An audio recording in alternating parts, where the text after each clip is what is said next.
السلام علیکم ورحمۃ اللہ وبرکاتہ۔ آج ہم لوگ ہدایت النحو کے اندر الباب الثانی فی الاسم المبنی کو پڑھنے جا رہے ہیں۔ اس باب کے اندر ہم لوگ مبنی کے بارے میں پڑھیں گے۔ مبنی کیا ہے، اس کی کتنی قسمیں ہیں اور عربی میں اس کا استعمال کیا ہے۔ جیسا کہ ہم لوگ پہلے سے اس چیز کو جانتے ہیں کہ عربی میں لفظ کی اعراب کی تبدیلی کے اعتبار سے دو قسمیں ہیں، معرب اور مبنی۔ تھوڑا سا پہلے میں مختصر تعارف کرا دیتا ہوں ان چیزوں کا یا ان اصطلاحات کا جن کا جاننا ضروری ہے یا جن کے جاننے کے بعد آپ کے لیے اس سبق کو پڑھنا آسان ہو جائے گا۔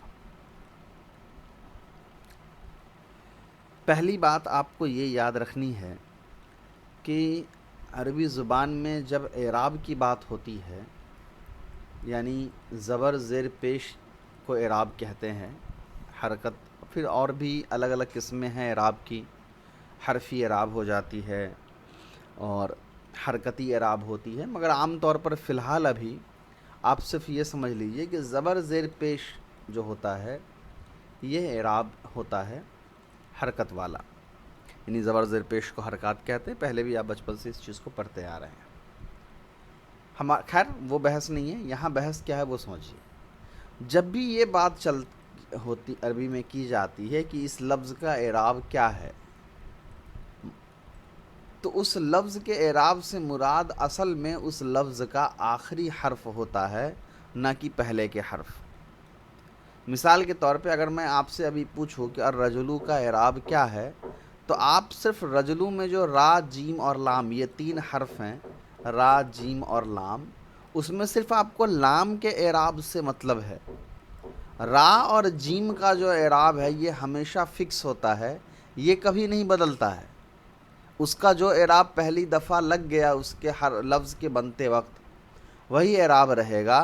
اعراب اگر بدلے گا بھی تو لام کا، یہ جو آخری حرف ہے، تو اسی لیے عربی میں جب ہم پڑھیں گے کہ اس لفظ پہ زبر زیر پیش آتا ہے یا نہیں آتا ہے، تو ہمیشہ یاد رکھیے گا ہم آخری حرف کی بات کر رہے ہوتے ہیں، نہ کہ کسی دوسرے حرف کی۔ اچھا، یہ بات سمجھانے کی ضرورت کیوں پڑی؟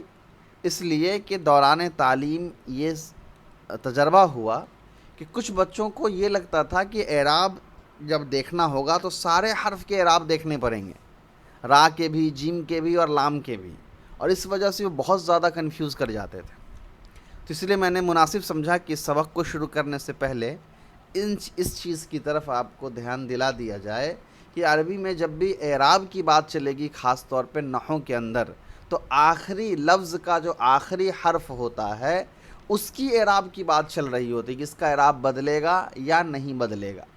آخری حرف سے پہلے جتنے بھی حروف ہیں اس لفظ کے اندر، اس کا اعراب تو کسی بھی حالت میں نہیں بدلے گا۔ ٹھیک ہے، ایک بات یہ ہو گئی۔ دوسری بات، ایک لفظ ہوتا ہے عامل۔ عامل کا مطلب ہوتا ہے عمل کرنے والا۔ عربی میں جب بھی آپ کسی لفظ پہ، لفظ سے مراد آخری حرکت، یہ آخری حرف پہ جو اعراب ہے، کسی بھی لفظ پہ جب آپ زبر، زیر یا پیش لگا ہوا دیکھتے ہیں تو وہ اپنی مرضی سے نہیں لگا ہوا ہوتا ہے۔ پھر سے سنیے، کسی بھی لفظ پر جب آپ زبر زیر پیش لگا ہوا دیکھتے ہیں وہ اپنی مرضی سے نہیں لگا ہوتا ہے۔ مان لو میں نے یہاں پہ الرجل لکھا، یہاں پر میں نے الرجل لکھا، اور یہاں پہ میں نے الرجلی لکھا۔ ایک جگہ میں نے رجل پر پیش لگایا، ایک جگہ رجل پر میں نے زبر لگایا، اور ایک جگہ رجل پر میں نے پیش لگایا۔ تو یہ ٹھیک ہے، یہ میں آپ کو دکھانے کے لیے اپنی مرضی سے لگا رہا ہوں، مگر ان سب کے پیچھے کوئی نہ کوئی وجہ ہوگی۔ عربی میں کسی بھی لفظ پہ جب کوئی اعراب لگتا ہے، چاہے وہ زبر پیش ہو، چاہے زبر ہو یا زیر ہو، ان اعراب کے پیچھے کوئی نہ کوئی وجہ ہوتا ہے، اسی وجہ کو کہا جاتا ہے عامل۔ عامل کیا ہے؟ عامل وہ وجہ ہے جس کی بنا پر کسی لفظ کا اعراب بدلتا رہتا ہے۔ یعنی عامل ایک ایسی چیز ہے جو اپنے بعد والے لفظ کے اعراب کو بدلنے کا پر قادر ہوتا ہے، اعراب کے اندر تبدیلی کر رہا ہوتا ہے۔ مثال کے طور پہ ابھی میں نے یہاں پر لکھا رجلن، جس پر ابھی میں نے لکھا پیش۔ اب اگر میں اسی رجلن پر علا لگا دوں جو ہے حرف جر، تو اب اس رجلن کا اعراب پیش کی جگہ زیر ہو جائے گا، کیونکہ حرف جر زیر دینے کا کام کرتا ہے۔ تو علا لگا دینے کی وجہ سے اب رجلن کا اعراب بدل کر کے زیر ہو گیا۔ تو اس کا مطلب یہ ہوا کہ علا جو ہے اس کو ہم کہیں گے عامل۔ کیوں عامل کہیں گے؟ کیونکہ یہی تو وہ وجہ ہے جس نے رجلن کے اعراب کو جو پہلے پیش تھا بدل کر کے زیر میں تبدیل کر دیا۔ تو یہ دو باتیں آپ کو پہلے یاد رکھنی ہیں۔ کیا کون کون سی باتیں؟ پہلا، عربی میں جب بھی اعراب کی بات ہوگی تو لفظ کے آخری حرف کا اعراب دیکھا جائے گا۔ دوسرا، عامل اس لفظ کو کہتے ہیں جس کی وجہ سے آگے والے لفظ کے اعراب میں تبدیلی ہوتی ہے، اس پر زبر زیر پیش سکون وغیرہ آتا ہے۔ چلیے اب ہم لوگ آج کا سبق جو ہے وہ شروع کرتے ہیں۔ الباب الثانی فی الاسم المبنی، دوسرا باب ہے اسم مبنی کے بارے میں۔ اب میں نے شروع میں جیسا کہ اس سبق کے شروع کرتے وقت میں نے بتایا کہ عربی زبان کے اندر اعراب بدلے گا یا نہیں بدلے گا، اس کے اعتبار سے لفظ کی دو قسمیں ہوتی ہیں۔ ایک ہوتا ہے معرب، دوسرا ہوتا ہے مبنی۔ معرب وہ لفظ ہوتا ہے کہ عامل کے بدلنے سے اس کے اعراب کے اندر تبدیلی ہوتی جاتی ہے۔ جب آیا من کیا زبر لگ گیا، جب ہوا زیر لگ گیا، جب آیا کوئی عامل آیا اس کو پیش دیا تو وہ پیش کو قبول کر لیں۔ تو جب بھی عامل کی وجہ سے کوئی لفظ اپنا اعراب بدلتا رہتا ہے، عامل مان لو آیا اس نے کہا کہ تم زبر لو، اس نے زبر لے لیا۔ کوئی عامل آیا اس نے کہا کہ نہیں تم پیش لو، اس نے پیش لے لیا۔ کوئی عامل آیا اس نے کہا کہ تم زیر لو، اس نے زیر لے لیا۔ تو عامل جیسا کہہ رہا ہے وہ لفظ ویسا ہی کر رہا ہے اپنے اعراب کے ساتھ۔ تو ایسے تمام لفظوں کو عربی میں معرب کہتے ہیں۔ پھر سے سنیے، معرب کیا ہے؟ معرب وہ لفظ ہے جس میں عامل کی تبدیلی سے اعراب کے اندر تبدیلی ہوتی ہے۔ اب آتا ہے مبنی۔ مبنی کیا ہے؟ مبنی جسٹ اس کا الٹا ہے، معرب کا جسٹ الٹا ہے۔ یہاں عامل چاہے جو بھی آ جائے یہ ڈھیڑ ہوتا ہے، ضدی ہوتا ہے، اپنا اعراب کسی بھی حالت میں نہیں بدلتا ہے۔ اگر اس پر پہلے سے زبر ہے تو زبر ہی رہ گیا، اگر اس پر پہلے سے زیر ہے تو زیر ہی رہ گیا، اگر اس پر پہلے سے پیش ہے تو پیش ہی رہ گیا، اگر اس پر پہلے سے سکون ہے تو سکون ہی رہ گیا۔ کوئی بھی عامل، کسی بھی طرح کا عامل اس کے اعراب کے اندر کوئی تبدیلی پیدا نہیں کر سکتی ہے۔ ایسے لفظ کو کہا جاتا ہے مبنی۔ اب آتے ہیں سبق پر۔ جیسا کہ شروع سے معمول رہا ہے، میں پہلے عبارت پڑھتا ہوں، پھر اس کا ترجمہ کرتا ہوں، پھر اس کی تشریح کرتا ہوں، اور ضرورت پڑتی ہے تو بورڈ پہ سمجھاتا ہوں۔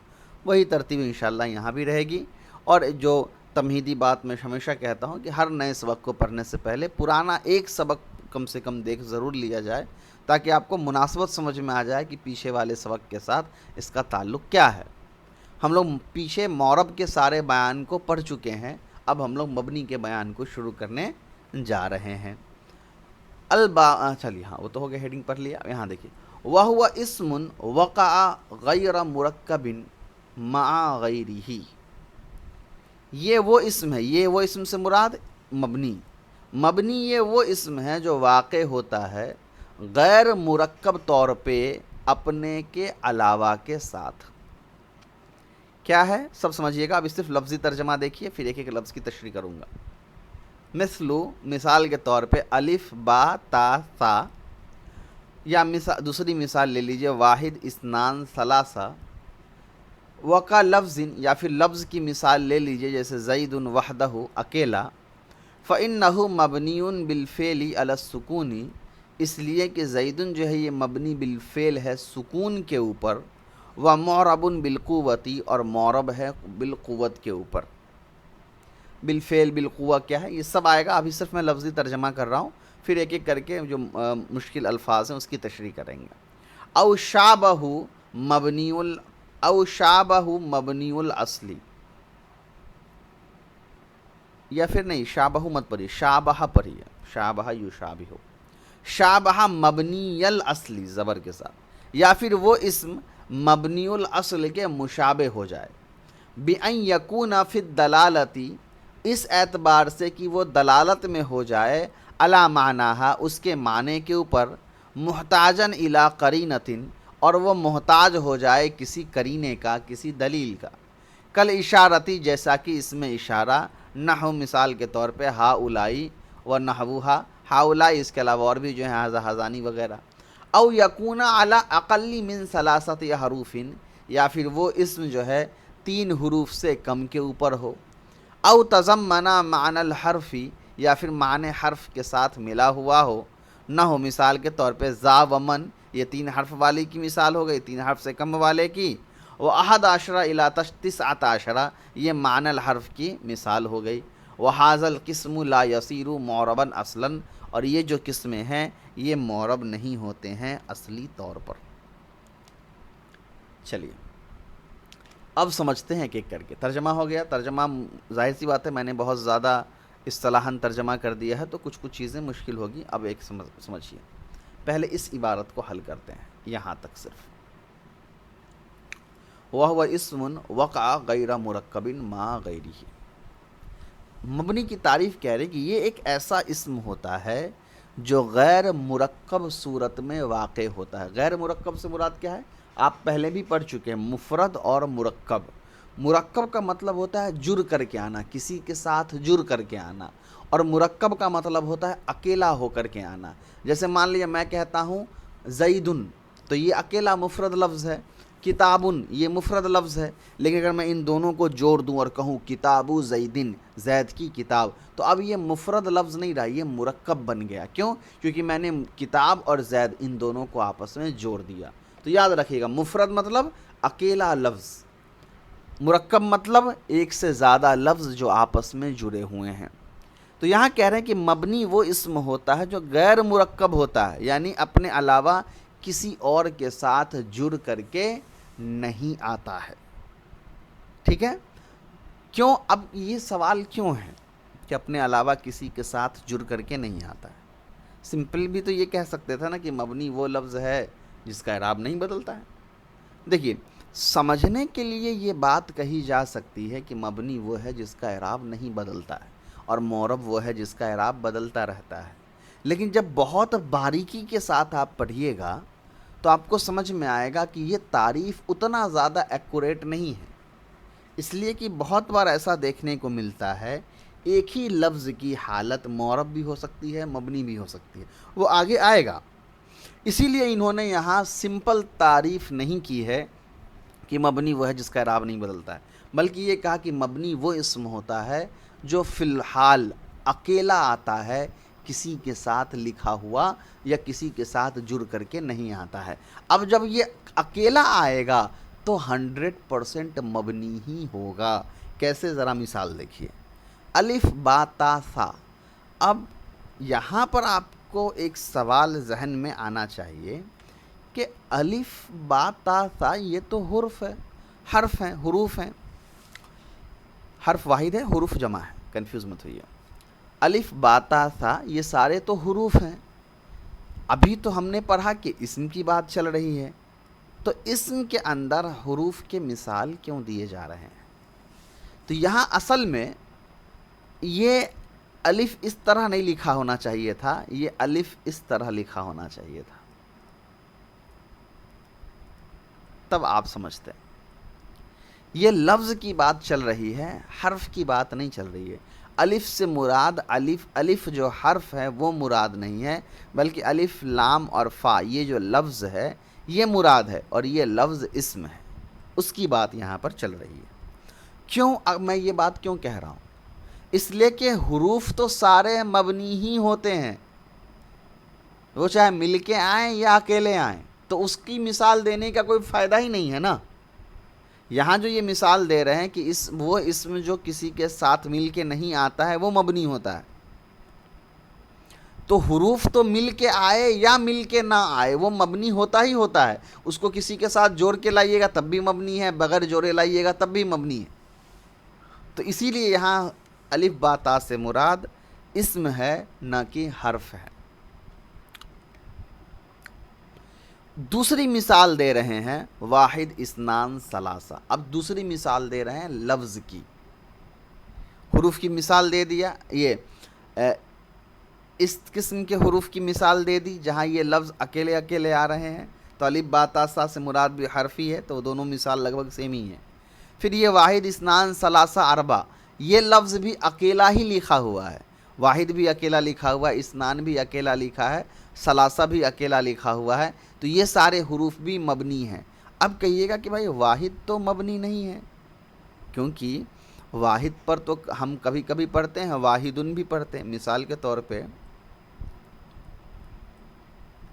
یہ واحد ہے، تو ابھی آپ نے واحدن پر پیش پڑھا، میں اگر الا لگا دوں تو واحدن کا اعراب بدل کر کے واحدین ہو جائے گا، تو اعراب تو بدل رہا ہے، تو یہ مبنی کیوں ہو گیا؟ یہ تو معرب ہونا چاہیے۔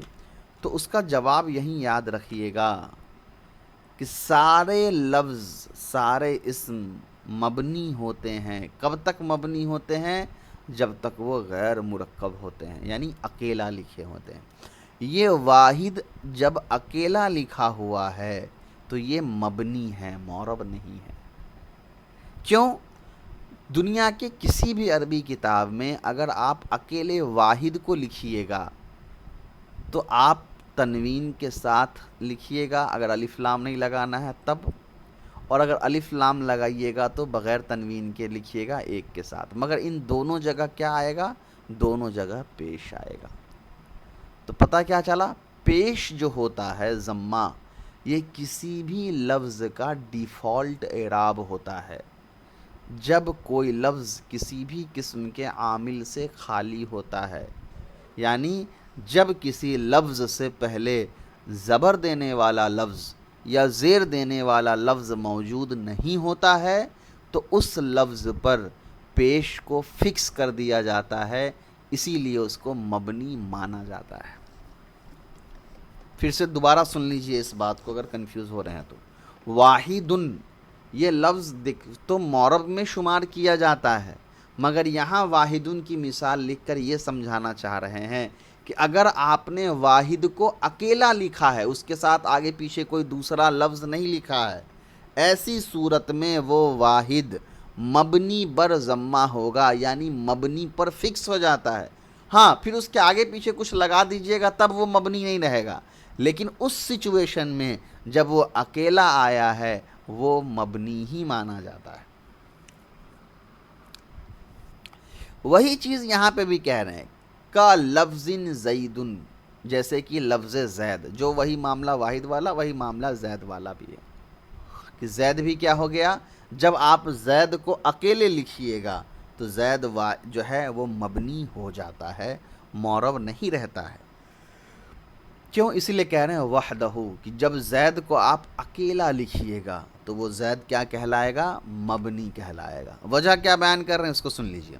فَإِنَّهُ مَبْنِيٌ بِالْفِعْلِ عَلَى السُّكُونِ وَمُعْرَبٌ بِالْقُوَّةِ۔ اب بالفعل اور بالقوت اس کو سمجھ لیجئے۔ دیکھیے بالفعل کا مطلب یہ ہوتا ہے اس وقت، بالفعل کو آپ بالحال بھی کہہ سکتے ہیں کہ ابھی اس کا کرنٹ سچویشن کیا ہے، اور بالقوت کا مطلب ہوتا ہے اس کے اندر صلاحیت کیا ہے۔ جیسے مجھے دوڑنا بھی آتا ہے اور مجھے سائیکل چلانا بھی آتا ہے، اور میں صبح کے وقت دوڑ رہا ہوں پیر سے، تو بالفعل میں دوڑ رہا ہوں، لیکن بالقوت مجھے سائیکل چلانی بھی آتی ہے۔ اس کا مطلب کیا ہے؟ بالفعل سے مراد وہ عمل ہوتا ہے جو اس وقت آپ زمانہ حال کے اندر کر رہے ہیں، اور بالقوت سے مراد یہ ہوتا ہے کہ مستقبل میں آپ کے اندر وہ طاقت ہے کرنے کی۔ تو میں ابھی دوڑ رہا ہوں پیر سے، تو میں ابھی بالفعل دوڑ رہا ہوں، لیکن بالقوت میرے اندر اس چیز کی بھی طاقت ہے کہ میں سائیکل چلا سکتا ہوں۔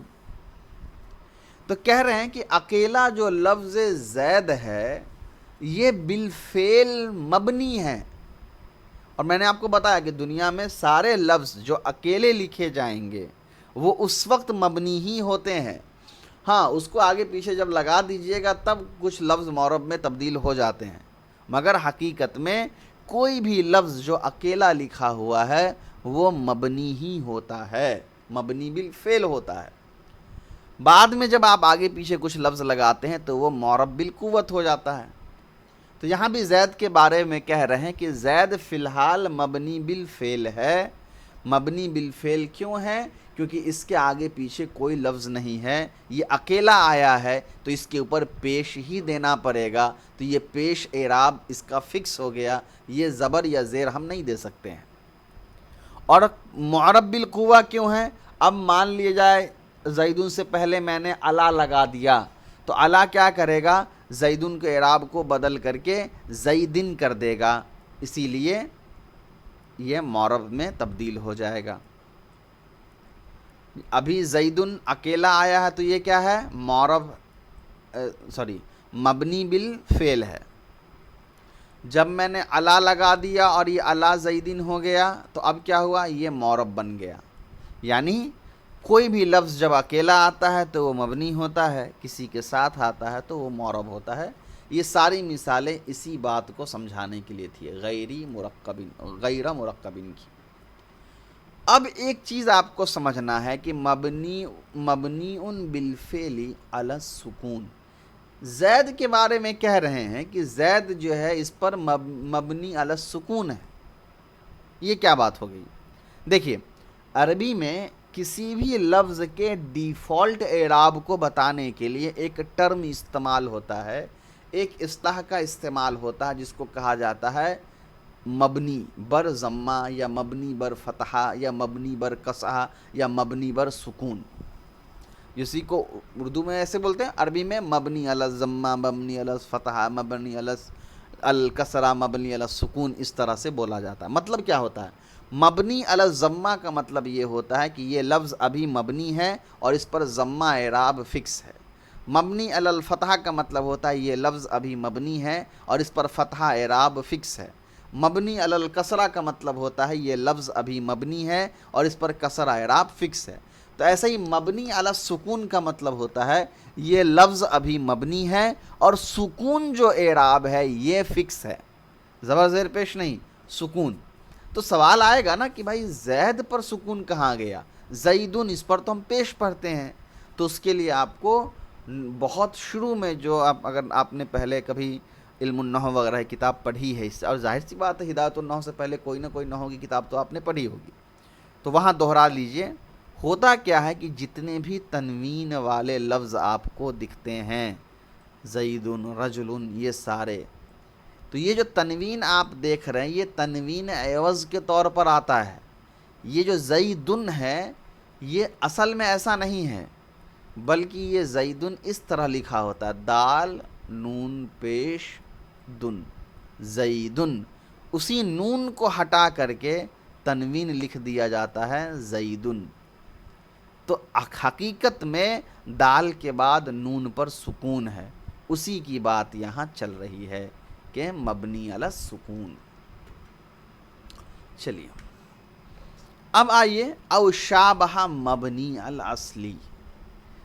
اس کے بعد کہہ رہے ہیں کہ دیکھیے مبنی کی ایک دوسری قسم یہ ہو سکتی ہے کہ وہ لفظ مبنی الاصل کے مشابہ ہو۔ مبنی الاصل جو ہے عربی میں 3 طرح کے ہوتے ہیں۔ مبنی الاصل کا مطلب کیا ہے؟ یہ وہ لفظ ہوں گے جن کا ایجاد ہی اس اعتبار سے ہوا ہے کہ وہ کبھی زندگی میں معرب نہیں بن سکتے ہیں۔ دیکھیے زیدن جب اکیلا لکھا ہوا تھا تو آپ کہہ رہے تھے وہ مبنی ہے، کیوں؟ کیونکہ اس کے آگے پیچھے کوئی عامل نہیں تھا تو وہ مبنی ہے، مگر اس کے اندر یہ پوٹینشیل تو تھا نا کہ وہ معرب بن سکتا ہے۔ جب اس کے آگے پیچھے ہم کچھ لگا دیں گے تو وہ معرب بن جائے گا۔ لیکن مبنی الاصل ایسے مبنیات کو کہا جاتا ہے کہ جن کے آپ آگے پیچھے کچھ لگا بھی دیجئے گا وہ زندگی میں کبھی بھی معرب نہیں بن پائیں گے۔ تو جو لفظ جو بالفعل بھی مبنی ہے اور بالقوت بھی مبنی ہی ہیں، ایسے لفظوں کو کہا جاتا ہے مبنی الاصل، یعنی اصلی مبنی۔ تو کہہ رہے ہیں کہ عربی میں کوئی ایسا لفظ ہے جو مبنی الاصل کے مشابہ ہے، یعنی اس کے جیسا ہو گیا ہے تو وہ بھی مبنی ہی مانا جاتا ہے۔ اب سوال آتا ہے نا کہ مبنی الاصل کے مشابہ ہونے کا کیا مطلب ہے؟ کیا دونوں کا لکھاوٹ ایک ہو جائے یا دونوں کا ترجمہ ایک ہو جائے؟ تو وہاں اب آگے کہہ رہے ہیں، دیکھیے ان یکون فی الدلالۃ علی معنی، کہ ان دونوں کا معنی پر دلالت کرنے میں برابر ہو جانا۔ کیسے؟ محتاجن الی قرینۃ، کسی قرینے کا محتاج بن جانا۔ اب سمجھیے پہلے کہ مبنی الاصل، ایک چیز میں مس ہو گئی۔ مبنی الاصل تو میں نے بتا دیا کہ مبنی الاصل ہوتا کیا ہے۔ مبنی الاصل کیا ہے؟ وہ لفظ جو ہمیشہ کے لیے مبنی ہی رہیں گے، چاہے وہ مرکب ہو کے آئے یا وہ مفرد ہو کر کے آئے۔ مبنی الاصل ہے کون؟ تو کہہ رہے ہیں کہ مبنی الاصل جو ہوتے ہیں عربی میں جتنے بھی حروف ہیں وہ سارے کے سارے مبنی الاصل ہیں۔ اس کے بعد فعل ماضی کے جو 14 صیغے ہیں وہ سارے کے سارے مبنی الاصل ہیں، اور تیسرا امر حاضر معروف کے جو 6 صیغے ہیں وہ مبنی الاصل ہیں۔ یہ 3 مبنی الاصل ہیں اوریجنل۔ اب کہہ رہے ہیں کہ کوئی اسم اگر ان تینوں مبنی الاصل میں سے کسی بھی مبنی الاصل کے مشابہ ہو جاتا ہے تو ہم اس کو بھی مبنی کنسیڈر کرتے ہیں۔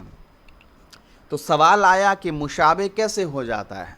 تو کہہ رہے ہیں کہ جیسے دیکھیے مان لیا جائے مبنی الاصل میں صرف حرف کی مثال لیتے ہیں فی الحال۔ حرف کیا ہے؟ جتنے بھی حروف ہیں عربی میں، من ہے، فی ہے، الہ ہے، علی ہے، یہ حروف جر ہیں تو ہے تو حرف ہی۔ تو یہ حرف کی تعریف آپ عربی زبان میں کیسے کرتے ہیں؟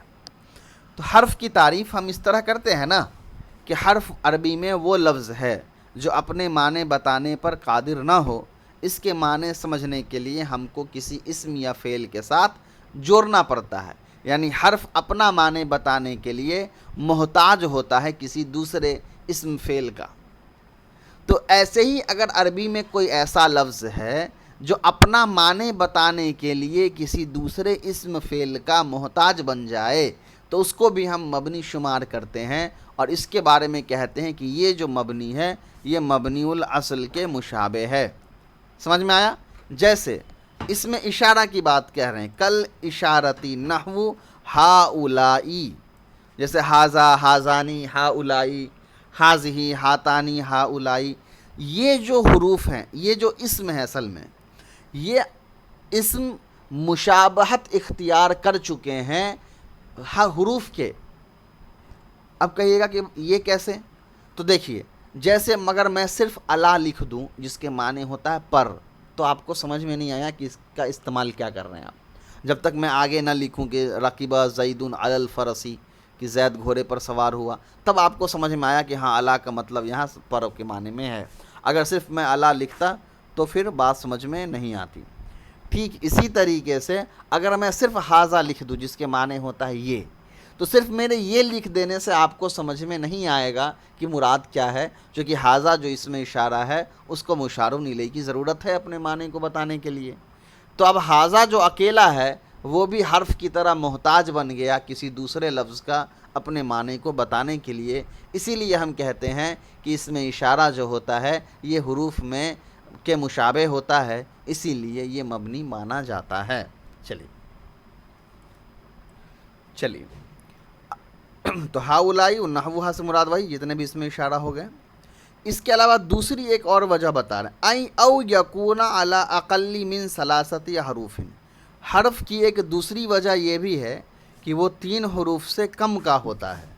تو عربی میں وہ سارے لفظ جو 3 حرف سے کم ہوں گے 3 حرف سے کم ہوں گے وہ سارے بھی حروف کے مشابہ ہو جائیں گے. جیسے من اور ذا، تو من میں بھی 2 حرف ہیں میم اور نون، اور ذا کے اندر بھی 2 حرف ہیں ذال اور الف. یہ حاذا والا ہی ذا ہے. تو اب کیا ہوا، یہ ہے تو اسم لیکن 2 حرف ہیں، اور عام طور پہ 3 حرف سے کم جو ہوتا ہے وہ حروف ہوتے ہیں، اسم نہیں ہوتے ہیں. تو بناوٹ میں حروف کے مشابہ ہو گیا، اس لیے ان کو بھی ہم مبنی مانتے ہیں حرف کے جیسا. تیسری مثال کہہ رہے ہیں تضمن معنی الحرف. تیسری مثال یہ کہہ رہے ہیں کہ یا پھر یہ ہو سکتا ہے کہ 2 لفظوں کو آپس میں اس طرح جوڑ دیا گیا ہو بیچ میں حرف ہٹا کر کے کہ وہ حرف ان دونوں کے ساتھ ایسیمیلیٹ کر گیا ہوگا، مکس کر گیا ہوگا. مطلب کیا سمجھیے، جیسے احد عشرہ مطلب ہوتا ہے 11، یہ اصل میں ایسے لکھا ہوا تھا احد و عشرن 1 اور 10 یعنی 11. وہ واو کو مکس کر دیا گیا ان دونوں کے بیچ میں اور دونوں پر زبر فکس کر دیا گیا. تو احد عشرہ سے لے کر کے 30 عشرہ یعنی 11 سے لے کر کے 19 تک کے جو سارے لفظ ہوتے ہیں وہ سب مبنی کے مشابہ ہوتے ہیں. اب آئیے وَهَذَا الْقِسْمُ لَا يَصِيرُ مُعْرَبًا اصلاً، اور یہ جو قسمیں میں ابھی بتائی گئی ہے اسم کی، یہ کبھی بھی معرب نہیں بن پاتے ہیں. وَحُكْمُهُ، اور اس کا حکم کیا ہے، أَن لَا يَخْتَلِفَ آخِرُهُ بِاخْتِلَافِ الْعَوَامِلِ، عامل کے عوامل کے بدلنے سے ان کے آخری حرکت کا اعراب نہیں بدلتا، آخری حرکت نہیں بدلتا ہے. ظاہر سی بات ہے، بتا دی عامل کیا ہے. عامل آئے گا بولے گا بھائی زبر لو، یہ بولیں گے نہیں. عامل آئے گا بولے گا زیر لے لو، یہ بولیں گے نہیں. عامل آئے گا بولیں گا پیش لے لو، یہ بولیں گے نہیں. وہ حرکات ہو، اور حرکات کیا ہے، تسمہ ضمن. حرکات کیا ہے، تسمہ ضمن. ان کے حرکات سے مراد کیا ہے، یہ جو آخری حرف پر جو زبر زیر پیش ہوتا ہے اس کا نام بتا رہے ہیں. ضمن یعنی پیش، فتحن یعنی زبر، اور کسرن یعنی کہ زیر. و سکون ہوں وقفن، اور سکون بھی ایک اعراب مانا جاتا ہے لیکن یہ خاص ہے وقف کی حالت میں، جب رکتے ہیں تب. جیسے زیدن آپ پیش پڑھتے ہیں لیکن جب زید پڑھتے ہیں تو سکون پڑھتے ہیں. وہو اعلیٰ ثمانیۃ انواع، اور یہ ٹوٹل کتنی ثمانیتی انواع پر، یہ ٹوٹل کتنی قسم کا ہوتا ہے، یہ ٹوٹل 8 قسم کا ہوتا ہے. کون، مبنی. پہلا ہے مضمرات، دوسرا ہے اسماء اشارات، تیسرا ہے موصولات، چوتھا ہے اسماء افعال، پانچواں ہے اسماء اصوات، چھٹا ہے اسماء مرکبات، اسماء تو بنے گا نہیں، مرکبات، اور ساتواں ہے الکنایات، اور آٹھواں ہے بعض الظروف. سارے اسماء ظروف مبنی نہیں ہیں، اس لیے انہوں نے کہا بعض الظروف، کچھ جو اس میں ظرف ہیں وہ مبنی ہیں. اب یہ کیا ہے ان سب کی ڈیٹیلنگ انشاءاللہ ایک ایک کر کے جب چیپٹر پڑھیں گے تب اگلی کلاس میں انشاءاللہ ہم لوگ المضمرات کے بارے میں پڑھیں گے. السلام علیکم ورحمۃ اللہ وبرکاتہ.